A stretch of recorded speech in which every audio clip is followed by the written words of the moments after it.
You've heard of the CD, but have you ever heard of the MCD?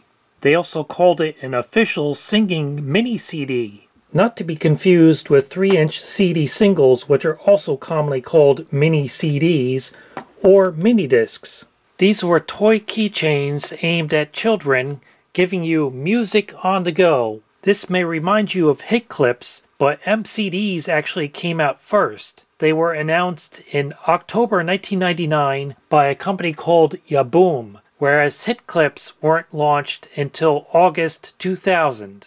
As someone who is younger than all of the Backstreet Boys except Nick Carter, and who was actually still a teenager in 1999, I definitely do remember hit clips, but I have absolutely no recollection of MCDs. And it seems I'm not alone, because aside from a brief mention on the Museum of Obsolete Media and the listings of people selling them on eBay, MCDs seem to have been totally forgotten today. Here's one person on Reddit who did remember the product, but not its name. They called it a square device that played one song. They said it wasn't a hit clip, it was bigger. Other notable differences between MCDs and hit clips is that the MCD is self-contained. The player is built in. You did not need to buy a separate player, but that also made them significantly larger than hit clips and also much more expensive. Whereas hit clips sold for about $4 each, Yaboom announced that MCDs would retail for under $15 each. Or so they claimed, because FAO Schwarz was selling them for $16.99. But for that price, you got the full song, not just a 1-minute edited version of it, and they also promised high-quality sound. You could also press a button on the side to hear a 20-second sample of the song while it was still in the packaging. Unfortunately, that's not going to work on this one because the batteries are long dead. And once you bought it and removed it from the packaging, you could flip a switch to play the full song instead of just a sample. And you could also replace those batteries. It takes 3 L1154 batteries, but you don't get a volume control, nor do you get any kind of headphone output. It may seem odd that it calls it an official singing mini CD, but that's because these were originally planned to go together with a series of dolls where you would plug the MCD cartridge into the back of the doll to have it play music. But by the time those dolls actually reached the market, they had the electronics built into them, so you didn't need to buy the MCD separately. They released multiple series of MCDs. This one is part of Series 2. Reportedly, in total, they had about 54 titles released on MCDs. And there you can see some of the other artists that were available on MCDs, including Five, Bewitched, Britney Spears, TLC, NSYNC, and Backstreet Boys.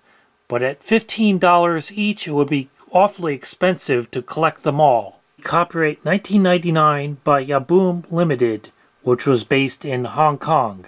As you can tell, most of the music on MCDs was aimed at teens and tweens, but they also had a series of Elton John MCDs containing his hits from the early 1970s, such as Crocodile Rock, Daniel, and Rocket Man. And yes, they also had a series of not at all creepy looking Elton John dolls. And if you look closely at the background, you may notice sheet music with lyrics on it. So I looked that up, and it turns out these are lyrics that were written for the 1959 Charles Mingus jazz standard Goodbye Pork Pie Hat. So that's rather strange. Wonder if somebody at Yaboom was actually a fan of that song and included this as an Easter egg, or if they just grabbed whatever sheet music they could find and threw it on there as the background. So I think it's about time to let Ricky Martin come out of the blister pack. Better late than never. And I have some batteries which hopefully will get him to sing again. So let's cut it open at the edges.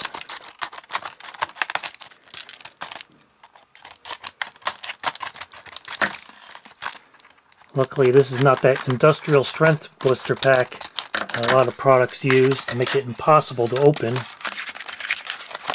So, let's see what we get. There it is. You can definitely see where those batteries have leaked and stained the back cover. So hopefully it hasn't damaged the circuitry inside. but it is an official MCD, as opposed to all the fake ones out there.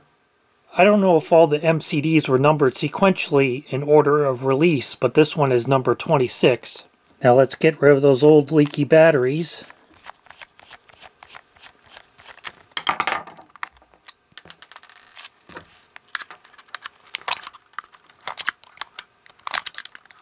Come on. Oh, they're coming out one big chunk.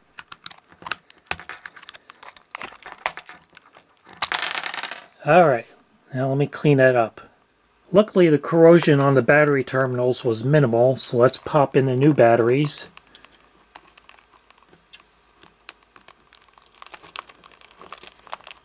And close the door and screw it shut.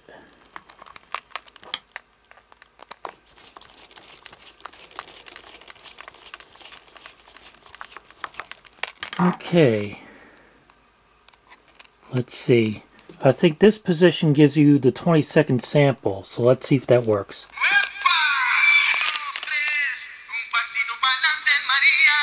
Well, that's pretty quiet. And I wouldn't say that sounds any better than a hit clip.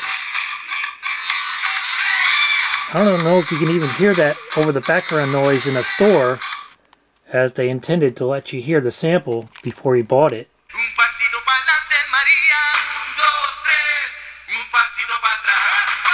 The one good thing I can say is that it has less aliasing than a hit clip. That's that screechy sound that sounds like nails on a chalkboard.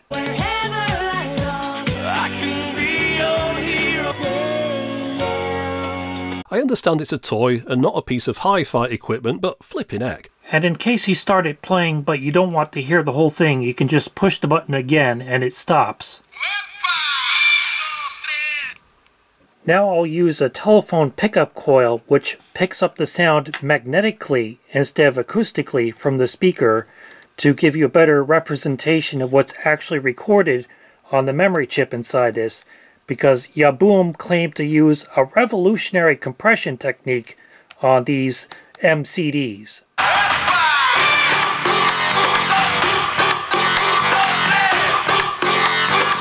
I recorded the full version of the song that's on the MCD, and they are indeed giving you the full-length version that's found on the CD, which is about 4.5 minutes long, although it cuts off rather abruptly at the end.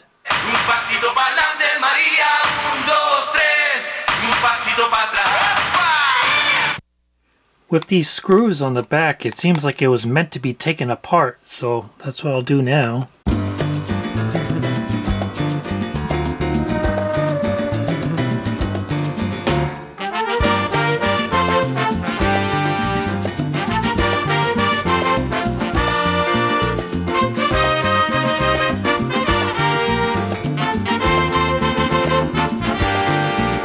Okay, is it going to snap apart? Well, you can at least take off the back cover if it wasn't fused to the paper due to the battery leakage. There's the hinge of the battery door. And we can at least see the speaker. So let me try to get this whole assembly out of here. Well, there it is. As expected, it just uses a single blob chip with the audio recorded on it. And there's some more circuitry on the back. That's probably the single transistor audio amplifier. So not really anything special. It's basically just a musical greeting card. The same basic circuitry. Now it's all back together and it still works. And just like HitClips did with HitClips discs, Yaboom released an incompatible successor format to MCD called MCD Gold. It was a lot more similar to HitClips in that it was smaller, cheaper, and required a separate player called the Yaboom Box. And just like HitClips, the songs on them were edited down to a length of about 1 minute. So the MCD versus HitClips saga is a lesson in how, if somebody comes along with an inferior knockoff of your product, which ends up becoming a runaway success, and then you release a cheaper version of your own product to try to compete with them, it's your product which will probably end up being seen as the inferior knockoff of the successful knockoff.